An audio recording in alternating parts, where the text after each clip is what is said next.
ชีวิตจูนเจียดเทียดจูนมาได้สลับขนมเครื่องสังเครียมคือจีเกตยุจีโมทนาเพียบบของตัวชีวิตจูนเทียดเทียดจูนมาได้รูปกายตกเอารูปการโพจี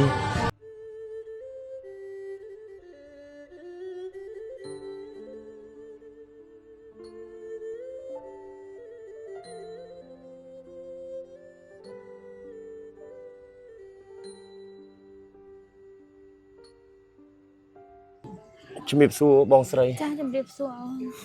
ថ្ងៃនេះខ្ញុំពិតជាមានអារម្មណ៍ក្រក់ក្ដួលហើយសោកសៅខ្លាំងមែនទែនដែលឃើញនៅវត្តមានរបស់វរៈកងទ័ពរបស់យើងប្រហែលថ្ងៃមុនគាត់បានពលីជីវិតហើយខ្ញុំក៏ចូលរួមសោកស្ដាយសម្រាប់បងស្រីផ្ទាល់តែម្ដងអរគុណខ្ញុំធ្លាប់ឃើញវីដេអូបងប្រុសអង្គអាចក្លាហានដែលគាត់និយាយពាក្យអ្វីទៅកាន់មហាជនអ្វីទៅកាន់បងប្អូនប្រជាប្រដ្ឋខ្មែររបស់យើងបងអាចជំរាបជូនបានខ្លះទេបងចាបានគាត់ធ្លាប់បាននិយាយមុននឹងគាត់ផុតដង្ហើមគាត់ថាជីវិតនេះគាត់លះបង់ជូនជាតិរីឯធាតទុកជូនម្ដាយរូបកាយគាត់ទុកឲ្យខ្ញុំអ្នកបូជាគិតពិតជាធ្វើដូចអ្វីដែលគាត់ធ្លាប់បាននិយាយមែនខ្ញុំមិននឹកស្មានថាគាត់ធ្វើបែបនេះខ្ញុំពិតជាទទួលយកអត់ចង់បានមែនព្រោះអីគាត់បានធ្លាប់និយាយថាមុនផ្ទុះសង្គ្រាមជីវិតនេះគាត់លះបង់ជូនជាតិធាតជូនម្ដាយរូបកាយទុកឲ្យគ្រួសារអ្នកបូជាមុននឹងគាត់បានផុតគាត់បានផុសឃ្លីបវីដេអូមួយថាបើខ្ញុំពលីក្នុងថ្ងៃណាមួយសូមយកធាតរបស់ខ្ញុំទៅដាក់ជាមួយប៉ារបស់គាត់ចឹងលោកប៉ាធាតរបស់គាត់នៅក្នុងទឹកដីប្រាសាទតាមន់នៅឯខេត្តរតនមានជ័យកន្លែងដែលគាត់ឈរជើងគឺធាតប៉ាគាត់គឺនៅទីហ្នឹងគាត់ចង់ទៅរស់នៅទីហ្នឹងជាមួយប៉ាគាត់អញ្ចឹងពេលដែលសង្គ្រាមចប់ស្ងប់ស្ងាត់ខ្ញុំជាប្រពន្ធខ្ញុំនឹងយកធាតទៅធ្វើបន់ជូនគាត់នៅទីនោះម្ដងទៀតពេលដែលសង្គ្រាមចប់សពគ្រប់ខ្ញុំនឹងយកធាតទៅធ្វើបន់ឲ្យគាត់នៅកន្លែងដែលគាត់ឈរជើងឲ្យបងប្អូននៅទីនោះមកគោរពញាណខណ្ឌគាត់បានម្ដងទៀតនេះជាបំណងប្រាថ្នារបស់ខ្ញុំដែលជាភរិយានឹងធ្វើបុណ្យជូនគាត់ឲ្យបានខ្ពង់ខ្ពស់ឲ្យគាត់ទៅកាន់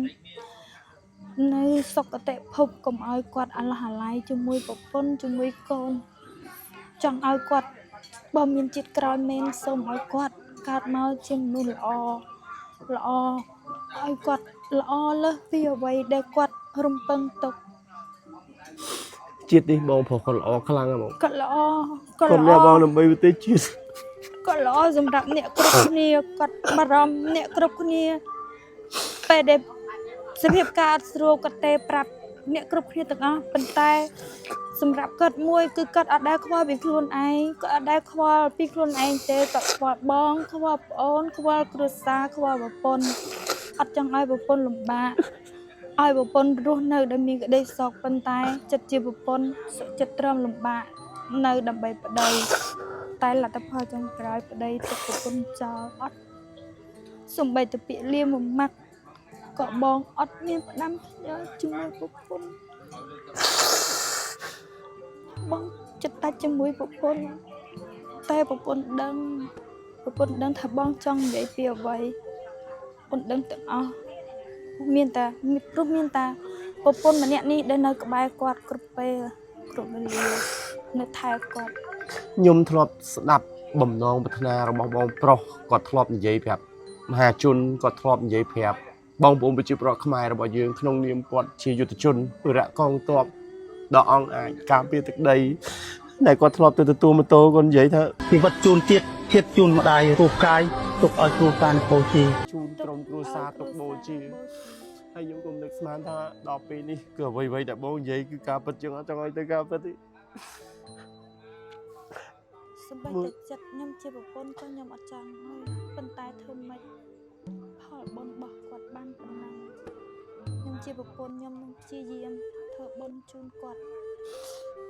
បំណងប្រាថ្នារបស់បងប្រុសផ្ទាល់តែម្ដងគឺគាត់ចង់ឃើញក្រុមគ្រួសាររបស់គាត់ទោះបីជាគាត់បាត់បង់អាយុជីវិតទោះបីជាគាត់ពលីដើម្បីប្រទេសជាតិទៅបាត់មែនតែអ្វីដែលគាត់ចង់បានខ្លាំងបំផុតបងប្អូនទាំងអស់គ្នាថ្ងៃនេះខ្ញុំអំពាវនាវ ខ្ញុំវានៅជួយបងខ្ញុំសូមឲ្យបងប្អូនទាំងអស់គ្នាជួយទៅដល់ប្រពន្ធរបស់រយៈកងទ័ពភរិយានិងកូនរបស់គាត់បំណងប្រាថ្នារបស់គាត់និយាយឲ្យខ្ញុំឃើញខ្ញុំអួតឲ្យគាត់ថាគាត់ធ្វើទៅហ៊ាន30-40ឆ្នាំហើយអ្វីដែលគាត់ចង់បានបំផុតគឺគាត់តែចង់ឲ្យប្រពន្ធគាត់មានផ្ទះទំនំទូចមួយអាចរស់មួយកូនបាននឹងដីមួយកន្លែងអញ្ចឹងក្នុងនាមខ្ញុំផ្ទាល់តែម្ដងថ្ងៃនេះខ្ញុំជាប្រជាពលរដ្ឋមួយរូបតើខ្ញុំតែងតែចូលរួមតាមរយៈដឹកជំនួយជួយដល់កងទ័ពហើយលុយទាំងអស់នេះគឺជាលុយរបស់បងប្អូនដែលចូលតាមរយៈខ្ញុំច្រើនតែខ្ញុំពំនាំនៅថវិការបស់លោកខៀមបញ្ញាឬក៏ឧត្តមស្នេហ៍តូពេជ្រវិរៈស្នងការនគរបាលខេត្តស្វាយរៀងនិងភរិយាបងអូនស្រីបរមីហើយនិងបងប្អូនទាំងអស់គ្នាខ្ញុំចាំឈ្មោះអត់ទេឬក៏បងភ័ក្រហើយនិងនាងបងប្អូនជាដូនមួយខ្ញុំនិងបងប្អូនទាំងអស់គ្នាខ្ញុំអធិស្ឋានលួយបងប្អូនមក100 200 5000 10000 2000 3000ខ្ញុំគិតថារួមទាំងអស់គ្នាទៅអញ្ចឹងថ្ងៃនេះខ្ញុំពំនាំថវិការបស់សពរបស់ជនទាំងអស់គ្នាចំនួន1 លានរៀលដើម្បីចូលរួមបុណ្យសពរបស់បងប្រុសតើដែលជាវីរៈកងទ័ពណាបងរាប់បានណា 100000 200000 300000 400000 500000 600000 700000 800000 90000 1 លាននេះគឺជាថវិកាសពរបស់ជនទាំងអស់ខ្ញុំយកពំនាំមកជូនបងប្អូនទាំងអស់គ្នាឬក៏បងស្រីដែលជាភរិយារបស់វីរៈកងទ័ពដ៏អង្អាចក្លាហានម្ចាស់ថវិកាទាំងអស់គាត់តែងតែនិយាយប្រាប់ខ្ញុំថា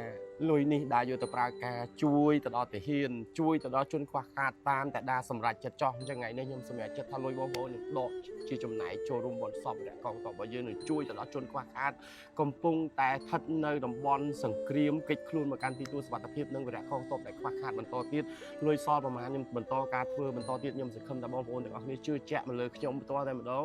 QR code ខ្ញុំតែងតែដាក់នៅក្រោមនេះតែថ្ងៃនេះខ្ញុំអត់ដាក់ QR code ខ្ញុំទេគឺខ្ញុំនឹងដាក់ QR code របស់បងស្រីដើម្បីឲ្យបងស្រីទទួលបាននៅថវិកាបន្តពេលដែលវីដេអូនេះបង្ហោះហើយខ្ញុំសង្ឃឹមថាបងប្អូនទាំងអស់គ្នាក្នុងនាមយើងជាប្រជាពលរដ្ឋខ្មែរ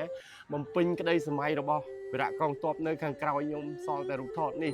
គាត់ចង់ឲ្យប្រពន្ធរបស់គាត់មានផ្ទះដ៏ទូចមួយល្មមរស់នៅជាមួយនឹងកូនដីមួយកន្លែងខ្ញុំសង្ឃឹមថាវីដេអូនេះផ្សព្វផ្សាយឲ្យបងប្អូនទាំងអស់គ្នា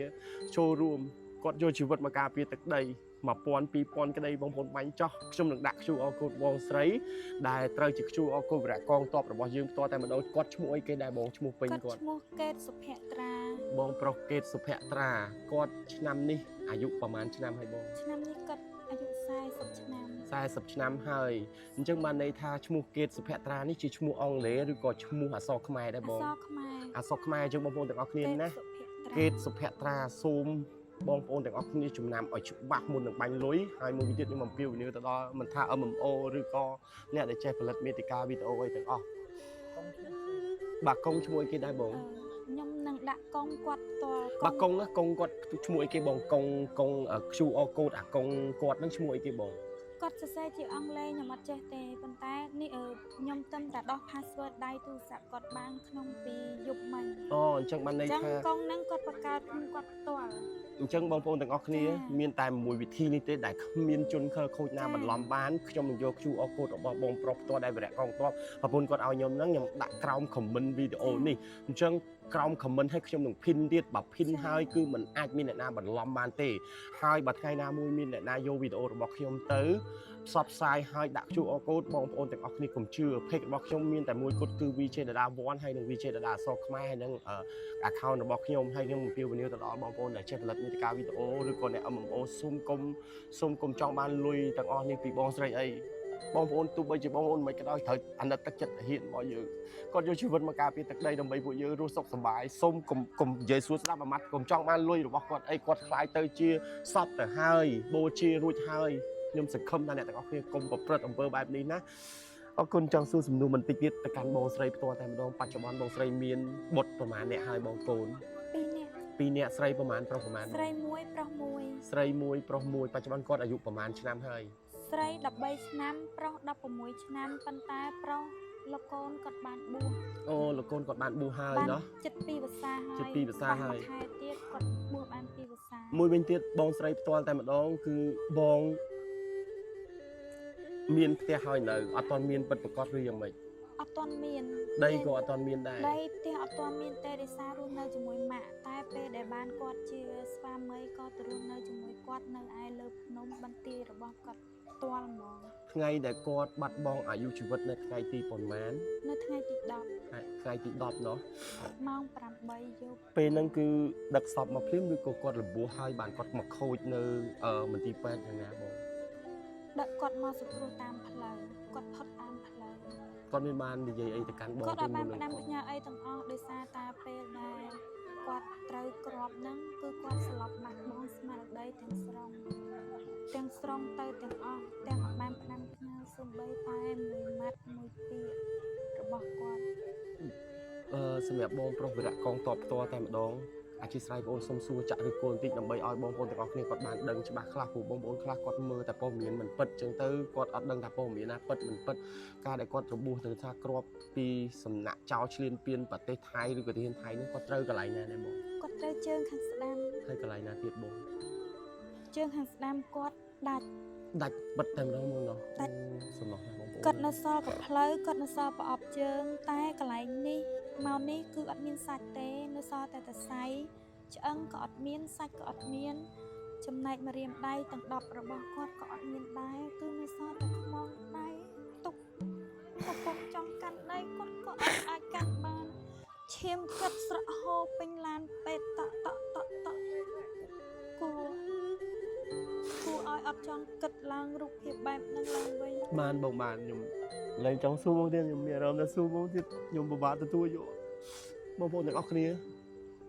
ខ្ញុំសង្ឃឹមចុងក្រោយនៅក្នុងវីដេអូនេះខ្ញុំសង្ឃឹមថាបងប្អូនទាំងអស់គ្នានឹងបំពេញក្តីសម័យរបស់វីរៈកងទ័ពរបស់យើងនៅខាងក្រោយក្នុងខ្ញុំដែលគាត់លះបង់អាយុជីវិតការពារទឹកដីដើម្បីឲ្យអ្នកទាំងអស់គ្នារស់បានសុខមានក្រុមគ្រួសាររស់មិនសិនតិចរស់ផ្ទះធំហើយមួយទៀតខ្ញុំប៉ុន្តែបងប្អូនទាំងអស់គ្នាទៅឈប់ប្រើផលិតផលថៃទៅខ្ញុំសូមបងអ្នកដែលមានលុយលក់អ្នកដែលនាំចូលអ្នកដែលមានហើយល្មមឆ្អែតឆ្អន់ហើយអាណិតទៅដល់ប្រជាពលរដ្ឋអាណិតទៅដល់កងទ័ពដែលកំពុងតែឈរជើងឥឡូវនេះក៏កំពុងតែបាញ់គ្នាដែរតែថ្ងៃនេះគឺជាថ្ងៃទី12ខែធ្នូឆ្នាំ2025វីរៈកងទ័ពរបស់យើងបាត់បង់អាយុជីវិតច្រើនណាស់បងប្អូនខ្ញុំសង្ឃឹមថាអ្នកនាំចូលក៏ឈប់នាំចូលទៅហើយអ្នកប្រើក៏ឈប់ប្រើទៅបាទបងប្អូនទាំងអស់គ្នានៅតែបន្តបែបនេះស្មើនឹងបងប្អូនទាំងអស់គ្នាសម្លាប់ប្រជាពលរដ្ឋខ្លួនឯងអរគុណខ្ញុំអត់មានអីត្រូវនិយាយទៀតទេហើយក៏ខ្ញុំបានមកនេះគឺឃើញរោងបុណ្យក៏មានបងប្អូនរបស់យើងបានចូលរួមខ្លះហើយបងប្អូនរបស់យើងក៏មកគោរពនៅវិញ្ញាណក្ខន្ធដ៏អង្អាចក្លាហានរបស់បងប្រុសវីរៈកងទ័ពដែលត្រូវជាស្វាមីរបស់បងស្រីផ្ទាល់តែម្ដងខ្ញុំពិតជាអរគុណហើយបុណ្យសពនេះចប់ថ្ងៃណាដែរបងអាចជំរាបជូនបានទេធ្វើពីថ្ងៃណាចប់ថ្ងៃណាបង ប្រពឡើងនៅថ្ងៃទី11បញ្ចប់ទៅវិញនៅថ្ងៃទី13ស្អែកវារាថ្ងៃត្រង់ ស្អែកវេលាថ្ងៃត្រង់អញ្ចឹងវីដេអូនេះខ្ញុំធ្វើការផុសនៅពេលព្រឹកនឹងតែម្ដងដើម្បីឲ្យមហាជនទាំងអស់គ្នាបានដឹងពីទីតាំងនៅម្ដុំណាដែរបងកន្លែងដែលកំពុងតែធ្វើបុណ្យសពបងប្រុស នៅភូមិសាលាកន្សែងសង្កាត់ស្វាយដង្គមក្រុងសៀមរាបខេត្តសៀមរាប សុំលេខទូរស័ព្ទបងស្រីមួយមកគីឡូមហាជនបងប្អូនរបស់យើងដែលនៅសៀមរាបនៅតាមបណ្ដាខេត្តផ្សេងៗគាត់ចង់មកចូលរួមបុណ្យសពគោរពវិញ្ញាណក្ខន្ធរបស់វីរៈកងទ័ពដ៏អង្អាចក្លាហានការពារទឹកដីនៃប្រទេសកម្ពុជារបស់យើងបង លេខទូរស័ព្ទ093 66 36 83នឹងគឺជាលេខដែរប្តីគាត់ទិញឲ្យប្រើមករាប់ឆ្នាំហើយលេខដែលប្តីគាត់ស្រឡាញ់គាត់ទិញឲ្យយើងប្រើ បាទអញ្ចឹងបងប្អូនទាំងអស់គ្នា ផ្ទាល់ បាទបងប្អូនទាំងអស់គ្នាអាចតាក់ទងមកកាន់បងស្រីផ្ទាល់ហើយ QR code របស់គាត់បានន័យថា QR code ធនាគាររបស់គាត់ខ្ញុំនឹងដាក់ pin នៅក្រោម comment នេះតែបងអត់ចាំឈ្មោះតែ QR code គាត់ឈ្មោះអីទេមែ ដោយ នទេ សារគាត់ដាក់ជាភាសាអង់គ្លេសប៉ុន្តែនៅក្នុងហ្នឹងមានលេខទូរស័ព្ទរបស់គាត់ផ្ទាល់នៅក្នុង QR code មានលេខទូរស័ព្ទគាត់ផ្ទាល់លេខប្រមាណដែរសុំម្ដងទៀតមក លេខទូរស័ព្ទរបស់ប្តី067 បាទ067 អូយខ្ញុំអត់ចាំ អត់ចាំទេតែលេខបងស្រីមាន តែកតុយ45តែ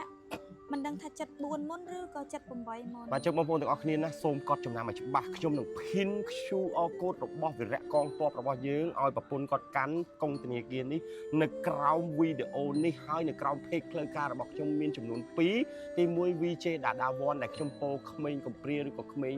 រថភិសឹកមួយហើយនឹងមួយទៀតលើកដៃមានរូប2ពណ៌ខៀវហើយនឹង account ផ្លូវការរបស់ខ្ញុំពាក់អាវពណ៌លឿងណាបងប្អូនទាំងអស់គ្នាអញ្ចឹងសង្ឃឹមជាចុងក្រោយខ្ញុំសង្ឃឹមថាបងប្អូនទាំងអស់គ្នានឹងចូលរួមជួយគាត់ហើយស្អែកនៅថ្ងៃទី13ខែធ្នូគឺបញ្ចប់បុណ្យសពរបស់គាត់ នៅវេលាថ្ងៃត្រង់ឬក៏រសៀលចុះបងប្អូនដែលនៅចិត្តនេះអាចមកបានអរគុណបងប្អូនទាំងអស់គ្នាសង្ឃឹមថាពួកយើងទាំងអស់គ្នានឹងបំពេញក្តីសម័យរបស់វីរៈកងទ័ពរបស់យើងឲ្យភរិយាគាត់នឹងទទួលបាននៅផ្ទះដ៏ទុះមួយដីមួយដុំរស់នៅជាមួយនឹងកូនបន្តទៀតសូមអរគុណសូមជម្រាបលាពីខ្ញុំ VJ ដាដា